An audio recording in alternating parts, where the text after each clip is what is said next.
So good afternoon. Today's lecture is on female sterilization. This is one of the most popular contraceptive method which has been followed in India and in many parts of the world.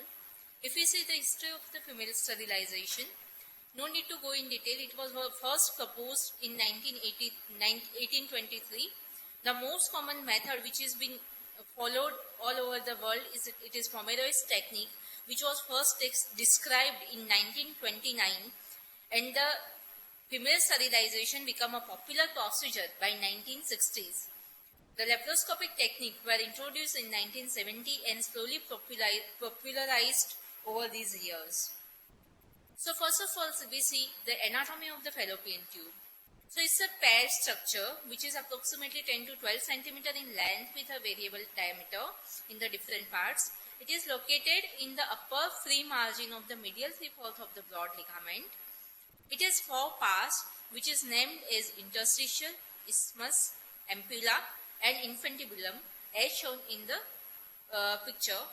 The main function is the transportation of the gametes, and which tube facilitates the fertilization. As we all know, the fertilization happens in the tube, so patency of the tube is very much required for fertility and survival of the zygote.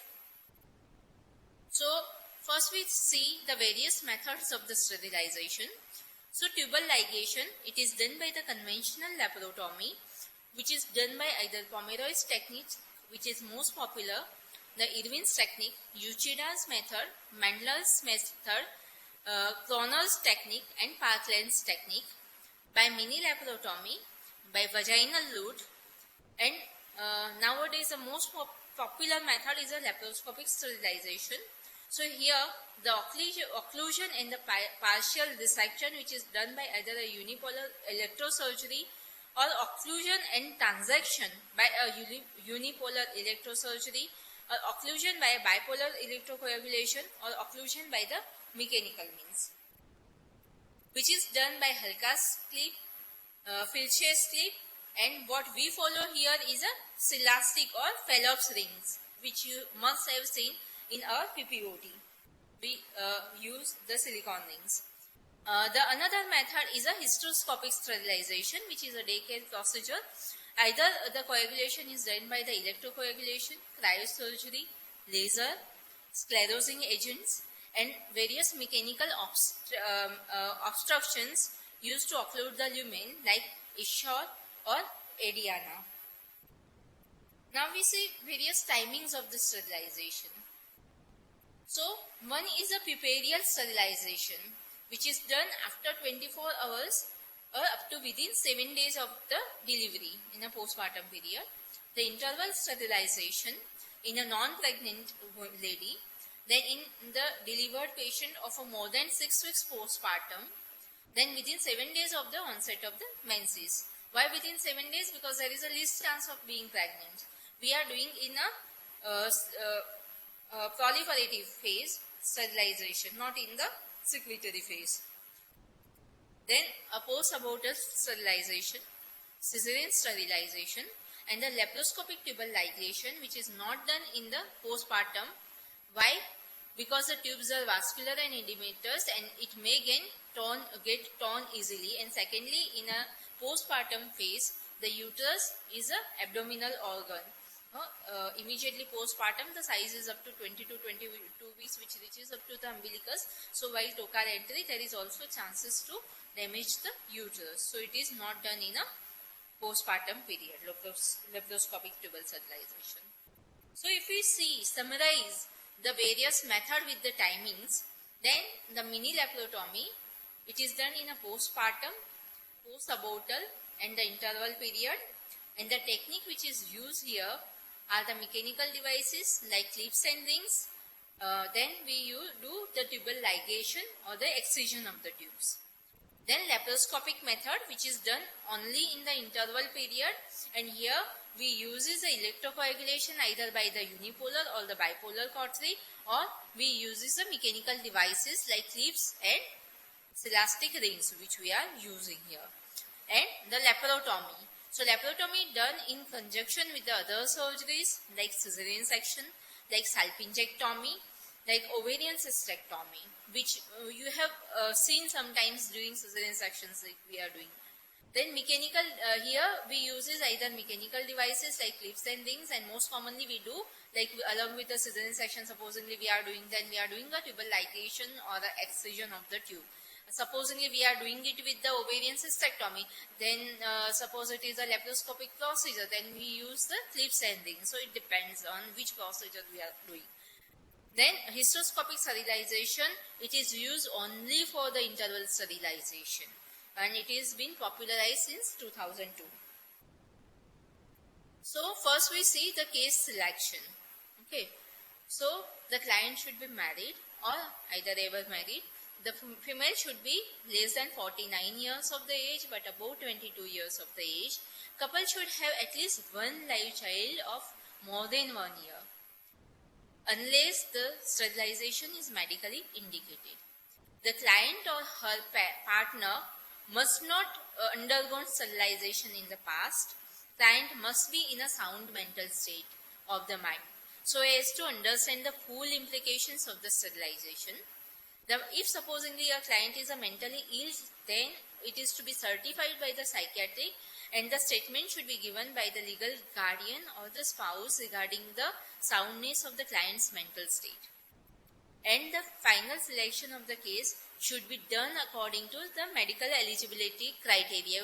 You all know the medical eligibility criteria are the criteria which are given for for various contraceptive methods by the WHO. There are 4 categories, 1, 2, 3, 4. In 1, there are no contraindications. 2, the procedure, the benefits of the procedures are more than the harm, so it is usually being followed but should be done under the guidance of the gynecologist. The third one is the harm is more, like the disadvantages are more than the advantages, so it is usually not being followed. And the category 4 is usually the method should not be followed because the disadvantage or the complications are more. Okay, so if we see the medical eligibility criteria for the female sterilization, there are no specific contraindications, so there is nothing like a category 1 and 2. If we see WHO category C, in which the extra cautions is required, these are the patients of a young age, then those patients who are obese, more than 90 kg, those who are hypertensive, but hypertension should be adequately controlled. Like the systolic should be must be between 140 to 159 and diastolic between 90 to 100. And suppose there is a history of ischemic heart disease, uncomplicated valvular heart disease, uterine fibroid, past PID without pregnancy, diabetes without a vascular disease, hypothyroidism, cirrhosis and the liver tumors, thalassemia and sickle cell disease, kidney disease, diaphragmatic hernia, nutritional deficiencies, depressive disorders, previous abdominal and the pelvic surgeries. All of these are category C, in which the extra precautions are required, in which doing the procedure causes more harm than the health. Okay. Then WHO category D means you have to either delay the procedure or don't do the procedure. That means the threat, there is a threat and it is resolved, so first resolve the conditions before doing the surgery. WHO category D means the doing the or adopting the procedure causes harm to the patient, so it is not to be done. So which are WHO category D?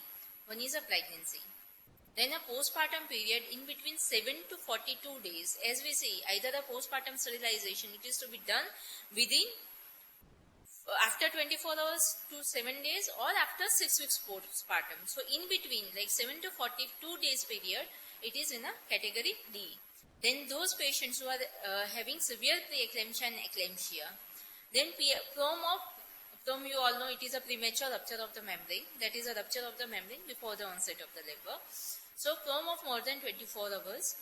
Then puerperal sepsis, severe APH and PPH, severe trauma to the genital tract during delivery, post-abortal sepsis, unexplained vaginal bleeding, genital malignancies, pelvic inflammatory disease, post-abortal hemorrhage, acute hematometra, current deep venous thrombosis, current ischemic heart disease, current gallbladder disease, acute viral hepatitis, iron deficiency anemia, local abdominal skin infections, acute bronchitis or pneumonia, systemic infection or gastroenteritis, sterilization with the emergency abdominal surgery or the infectious conditions. So we know that many of these conditions are very much treatable. So you have to resolve all these conditions and then we can go for further. But it should not be done in the presence of all these. Then WHO category, coming to the special precautions or referral of the client. So which conditions requires a special precautions or referral? One is a postpartum uterine rupture or perforation. As we all know, it requires immediate treatment. Post-abortal uterine perforation, endometriosis, known pelvic tuberculosis, fixed uterus due to previous surgery, AIDS, multiple risk factor for the arterial cardiovascular diseases like old age, smoking, diabetes mellitus, hypertension. Hypertension uncontrolled, complicated valvular heart disease, diabetes with the nephropathy, the tynopathy or neuropathy, that is an end organ damage. Diabetes with the vascular disease of more than 20 years. Hyperthyroidism, severe cirrhosis of liver, coagulation disorders, chronic asthma, bronchitis, emphysema and lung infections, abdominal or the umbilical hernia. So all these patients require a referral. Now coming to the counseling of the procedure. Remember, for the contraception, we always follow a gathered approach, and also this is not the thing which we advise. The contraception is a choice of a couple. Okay, so we have to offer them the various available options for her. Let her understand the advantages and disadvantages of the method and help the couple to choose the most appropriate procedure for or method for them. Okay. So the procedure specific counseling includes here is you have to explain that this is a permanent method. There is a permanency. Though there is a reversal available with the decanalization, but we have to, because still the success rates are less, it is approximately 40% after the decanalization, we have to explain about the permanency of the method. Then you have to offer other alternative temporary contraceptive methods.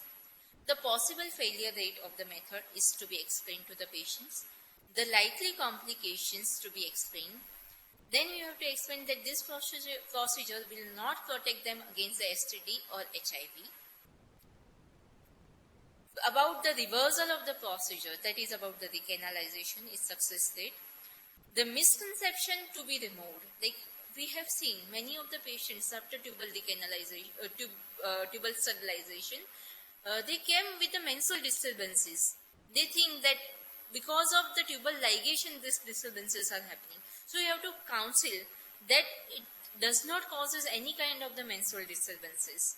Many of the patient comes like about after many of the surgery and copper T insertion, sterilization, that doctor, I have gained weight, મારું પેટ ફૂલતું જાય છે, જુઓ કંઈ છે તો નહીં. So you have to explain that even obesity is not the complications which develops after sterilization. Okay, it is because of the sedentary lifestyle or lack of the exercise. There are many factors which are responsible for the obesity, but it is not related to the procedure in particular.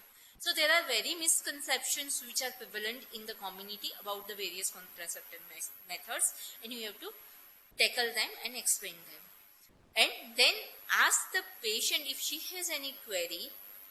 She may ask the question, or the couple, both her husband and the patient. Here it is not, she is not the patient, she is client. Okay, so ask the client and her husband. If they have any query, they can ask the question, and they can anytime refuse about the procedure. That is their right. Okay. Now about the consent. So it should not be under any coercion or sedation. Patient should be fully conscious. Client should be fully conscious. Signature is to be taken before surgery. It is a written informed consent. So you have to explain about the procedure, about the likely complication, about the duration of the procedure. Okay, everything about the procedure is to be explained. About the failure rate, about the alternatives available. Okay. Here, the consent of the spouse is not required. Okay. The only required consent is that of a client, not of her husband. It is not mandatory. Spouse consent is not mandatory for tubal ligation. Now coming to the preoperative evaluation. So you have to take a thorough history, then do a physical examination of the patient. A urine pregnancy test is to be carried out. A hemoglobin is to be done. A urine analysis is to be done. And the optional RVDRL and blood sugar estimation, we are not doing that. We are doing routinely a hemoglobin blood group check and a urine albumin and sugar. And pregnancy test is to taking a physical examination that we are following here. Okay. Now about the technique, various techniques if we see. One is a conventional laparotomy. So it is done either under local anesthesia or general anesthesia or under a light sedation. Okay, a transverse incision is being preferred. A 2 to 3 centimeter sub-umbilical incision is to be done in a piperial sterilization, because here it is an abdominal organ. Okay, we have to palpate the fundus and keep the incision approximately 2 centimeter below the fundus. Okay, so it is a 2 to 3 centimeter size sub-umbilical incision around 2 centimeter below the fundus of the uterus. Then the abdomen is open in the layers, and then the tube is being identified by tracing the tube up to the fimbrial end. The fimbrial end is being identified. It is to be lifted by a atraumatic forceps like a Babcock's forceps. We have to trace the whole tube. Then tubal ligation is to be done by using the multiple techniques, as we will see in the following slides. Then the abdomen is closed in layer. So this is an outpatient procedure. Patient is to be observed for 2 to 4 hours. When she passes urine, take a light diet, she is comfortable and she is discharged at home. But after approximately 6 hours, the patient is to be sent to home. So which are the various techniques for the tubal ligation done by the mini laparotomy? That is either a postpartum tubal ligation or the post-abortal tubal ligations. We follow either the Pomeroy's technique, Irwin's technique, Uchida, fimbriectomy, Mendler's technique, Parkland's technique, Eldridge or Schrodinger's technique. Which amongst all these which we are very commonly following, that is a Pomeroy's technique. Okay. We are following modified Pomeroy's, not Pomeroy's actually exactly. So this is a figure which illustrates the Pomeroy's technique. The clamp is placed approximately 4 cm lateral to the fundus. It is pulled up to form, the tube is being pulled up to form a loop of approximately 2 cm. We see here the loop of around 2 cm is being formed. The base of loop is being tied and approximately 1.5 cm of the loop is being cut and removed.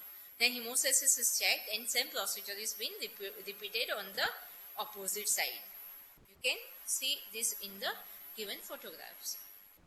What is the difference between the modified Pomeroy and Pomeroy's technique? Many a times this question has been asked in your practical exam also. So in a modified Pomeroy's technique, another suture is placed near the medial stump of the ligature. So it is a double ligation. One is we ligate and second time we transfix the tube.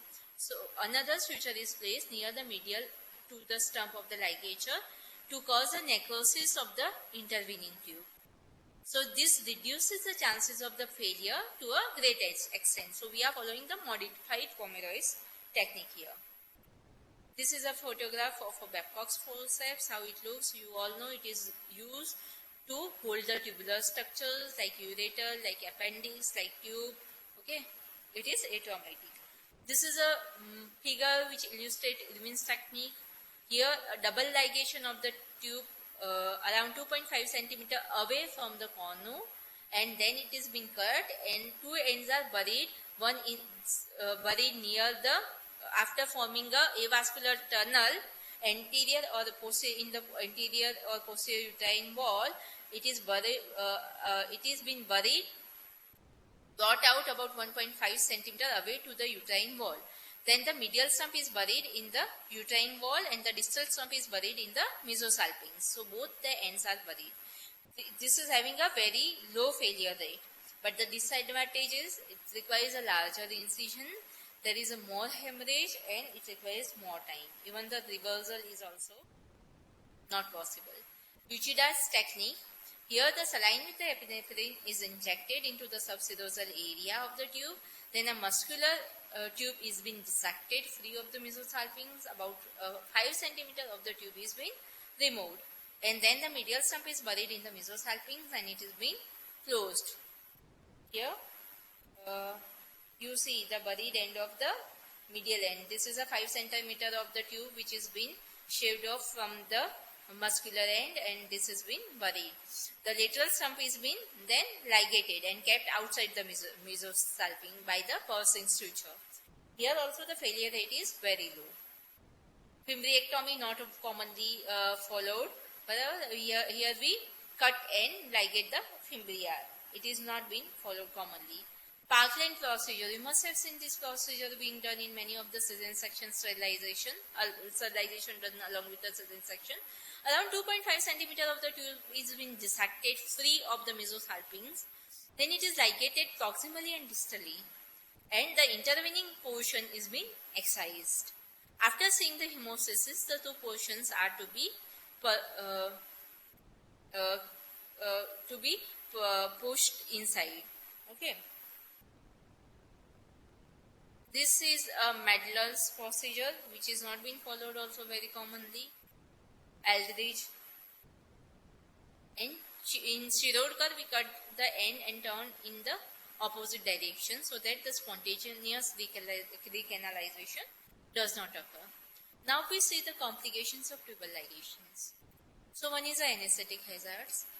Then an injury to the surround structures like bowel, bladder injury, injury to the tubes and ovaries, broad ligament hematoma, wound infection, hematoma and wound dehiscence, peritonitis, okay, which is very rare.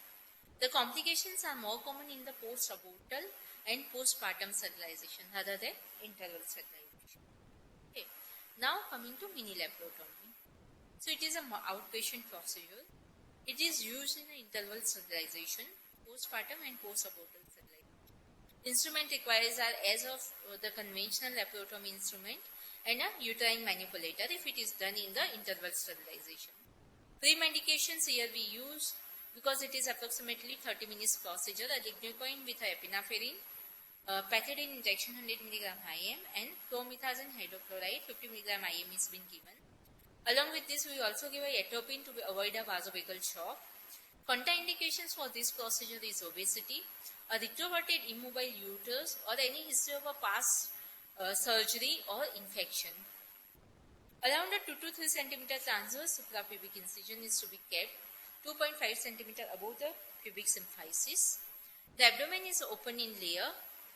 Patient should be in the empty stomach. She should void urine first before taking her to the table.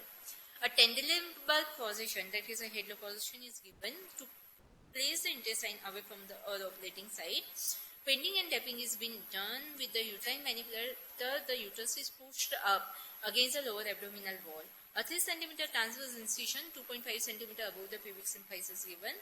After entering the peritoneal cavity, uterus is pushed to one side to state the opposite side of the tube, and then the tube is ligated by any of the technique we use is usually the modified Pomeroy technique. So we ligate the tube by modified Pomeroy's technique. The complications of the procedure is uterine perforation, bowel and bladder injury, tubal trauma and bleeding. Post-operative complications are patient kept post-operative care which is given is patient to be kept under observation for about 4 hours or overnight, discharge on oral antibiotic and analgesics, and we call the patient for follow-up for the suture removal on 7th day if it is a vertical mattress and on the 5th day if it is a subcuticular stitch. Advantages is it is a safe, effective and a convenient method, outpatient procedure. It is used for the mass sterilization. We have heard there are camps for the tubal sterilization and mini laparotomy. After the adequate training, even a medical officer can do a mini laparotomy for the tubal ligation, or abdominal or the interval tubal ligation can be done by a medical officer. Okay, so it's an outpatient procedure. It is done for the mass sterilization, but the patients, the number of the clients should not be more than 30. That is the rule. Okay, can be done by a junior doctor, that is an MBBS doctor. No special training is required. There is a training which is being given by the government to the medical officers specially for this. Can be done soon after the delivery, abortion or the interval sterilization. Disadvantages are there is a higher chances of wound infection. It increases the severity of the post-operative pain. There is a longer convalescence period and a long incision in the scar compared to laparoscopy. As we all know, it is done in a 1 centimeter incision because we are using a 10 millimeter trocar. And for the laparoscopic tubal ligation, it is a single puncture trocar what we are using. So it is a better procedure. Now coming to a vaginal tubal ligation, not much asked and not much done also. Okay. So colpotomy is done for the tubal ligation here. Again, it is an outpatient procedure. The contraindications are infection, past operations, because there are chances of radiation. Endometriosis, recent second trimester abortions, vaginal infections. Okay. The procedures are after anesthesia, colpotomy is done with the patient in a lithotomy position. A tubal ligation is done either using any of the techniques like or we can apply even clips. The complications are there is a chances of bowel injury, pelvic abscess, ovarian injury, tubal injury, uncontrolled bleeding. Okay. Post-operatively, patient is discharged on the oral antibiotic as same sexual activity should be avoided with up to 3 weeks because of the chances of because there is a stitches on the wall. Okay, so 3 weeks abstinence is required. Advantages are it is an effective method, no abdominal scar is there, minimum post-operative pain and no specific equipment required for this. Disadvantages, it is a technically difficult procedure. General anesthesia is required for this procedure. There is a high failure rate and there is high chances of the intraperitoneal contamination with this. And the sexual abstinence is required for 3 weeks. Now, coming to the most popular method which has been followed, that is a laparoscopic sterilization. It is an outpatient procedure which is very safe, simple and effective. It needs the special instruments and the special training. Okay, so there is a 15 days training which has been given to a gynecologist or a general surgeons for this. And you have to do at least 25 cases and you have to assess at least 25 cases in an institution and then you require to do a camp training. Okay. So the instrument requires are minor gynecological sets, for a laparoscopy either a straight or a angle 30-degree telescope, then a light system, a gas insufflator, a Veress needle, trocar and an intrauterine manipulator. So this is the scope, laparoscopic scope. This is a Veress needle and this is a trocar and cannula. So contraindication for these are a large abdominal mass, decompensated heart disease, severe respiratory disease, hiatus hernia, past surgery or infections with adhesions, obesity, immediate post-delivery and post-abortion up to 12 weeks. More than 12 weeks of the abortion, that is a second trimester abortions we are not doing. We are doing it with the first trimester MTPs, not with the second trimester. Pre-medications are local anesthesia is used, lignocaine to infiltrate the abdominal wall. And a sedation is given with a pethidine and promethazine and also we give atropine to avoid a vasovagal shock. The procedure is the patient is given in lithotomy position. A local anesthesia is being given. Patient have to taken on table after she passes the urine, or else if the bladder is full we can do a catheter, but avoid catheterization because every act of catheterization it introduces infection. Okay, so it is better to take the patient after she passes urine.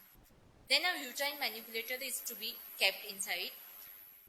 First you create a pneumoperitoneum, insert a trocar and then a head low position is given.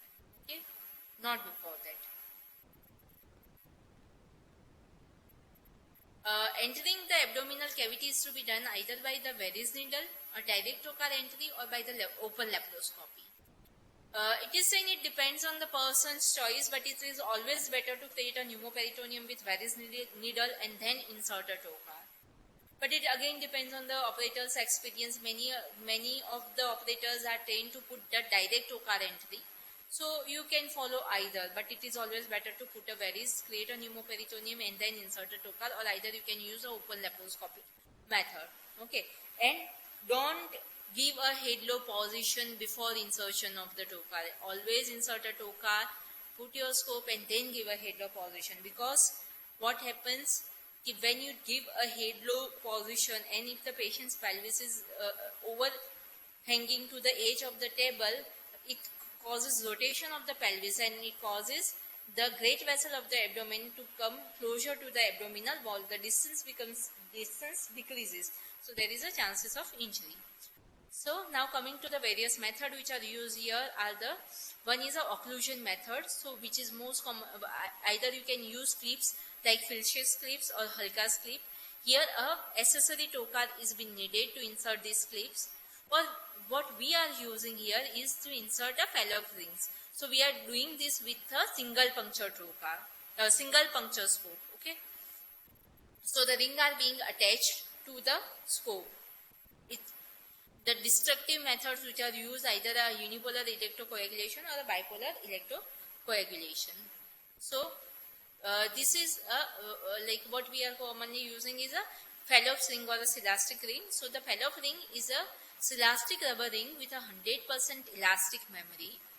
The outer diameter is of 3.6 mm and the inner diameter is of 1 mm. It is coated with a barium sulfate, making it visible on the X-rays. It is applied with the help of a special ring applicator. So there is a ring applicator which is available with a single puncture trocar. We have to apply the ring over that. Okay. At the junction of the proximal and the middle 1/3 of the tube, we apply the ring. So it causes destruction of the 2 to 3 mm of the tube. What it causes? It causes a ischemic necrosis. A mesosalpingeal bleeding is the most common complication. The ring, if falls in the peritoneal cavity, it is safe, and you can left the ring inside. Supposingly if it sleeps, you may leave it inside. There is no problem. So this is a ring applicator. This figure shows ring applicator, and these are the rings, and these are the various applicator which is used to put the ring on this applicator.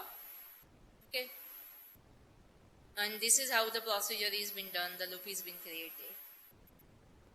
So there are various figures. Immediately after surgery it looks like this. And few days after it causes ischemic necrosis of the tubes, and then the two ends get fall apart from each other. The Halka's clips and Halka's clip, it is a spring loaded clip. There is a two plastic jaws together with a stainless steel spring which has been pushed forward to lock the clip at the isthmus around 2 to 3 cm of the portions. It is a straight and T-type. A laparoscope is being used to apply. Filsh's clip, which is, we don't use clip, so you just remember the names, that would be fine. This is how it looks on the laparoscopic procedure. This is a Halka's clip. Okay. This is Filsh's clip. Then unipolar electrocoagulation and bipolar electrocoagulation, if we are combining it with any other procedure, you may do this. We are not commonly using the electric current to coagulate the tube, especially for the family planning procedure. So just remember the name, what are the various other procedures have been done. This is the 3-burn technique. We apply the bipolar cautery at 3 different places, and it causes coagulation of the tube and to occludes the tube, and later on it causes ischemic necrosis. What are the various complications of this procedure? One is the anesthetic complications, then abdominal wall hematoma, uterine injury while manipulating, injury to the great vessels, which is a very fatal injury actually, but it is rare, bleeding from the epigastric vessels while trocar injury, tearing of the mesosalpinx and hemorrhage, bowel injury, thermal burns if we are using the electronic current, Surgical and mediastinal emphysema. Surgical emphysema. So what is the treatment of surgical emphysema? We have to put the multiple releasing incision.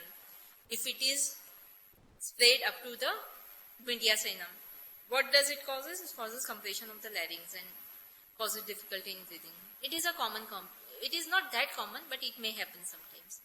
Cardiorespiratory embracement, and very rarely it may cause death also. Advantages is it is very effective. The contraceptive effect starts as soon as after the operation. Very low complication rate, outpatient procedure, done under direct visualization manipulation. So, like what in a mini laparotomy, there is a very small incision, there is a less area which has been exposed. Here we have the whole broad view. The hospitalization is not needed. Same day the patient gets discharged. There is a cosmetic advantage because a very small incision of around 1 centimeter because it is a 10 millimeter trocar. Minimum post-operative discomfort and pain. And the reversibility is more after the clip application. Disadvantages are the very rare complications are very rare, but if it happens, there are life-threatening complications. There is a post-operative chest pain and shoulder pain. Because of the pneumoperitoneum which we create, it causes a irritation of the phrenic nerve. It causes shoulder pain. Cardiorespiratory distress, then gas embolism, and a sudden cardiac failure. Ideally, the carbon dioxide is used to create the pneumoperitoneum. But many a times in a camp settings and they uses the air, atmospheric air. So there is a more chances of embolization. The carbon dioxide has a property, it dissolves inside the blood and it gets excreted out. So it is a more safer gas which is used to create the pneumoperitoneum. Okay. The equipments are costly and difficult to maintain. It requires a difficult training.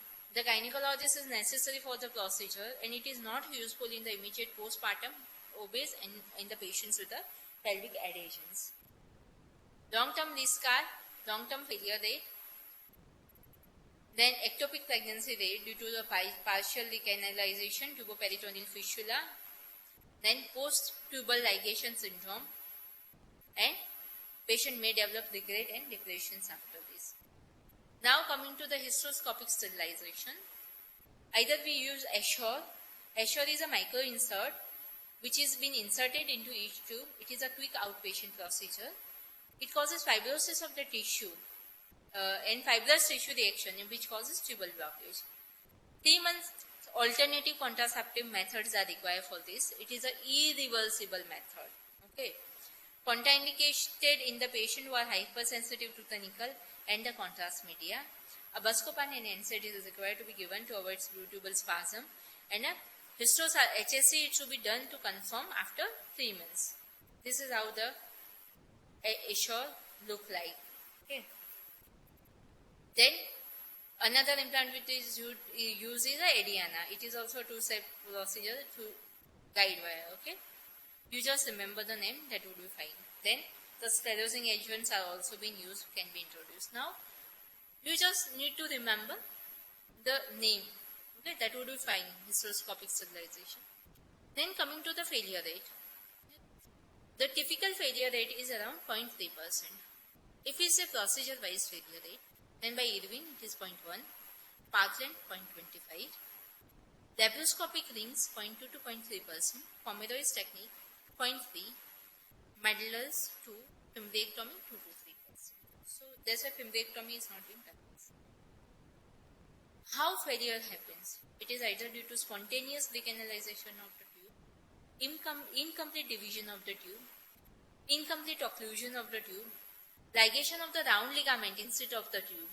So sometimes it may happen, like supposing we are doing the mini laparotomy or even in the laparoscopic tubular sterilization. Instead of tube, you may ligate round ligament. So it causes failure. The presence of the early pregnancy.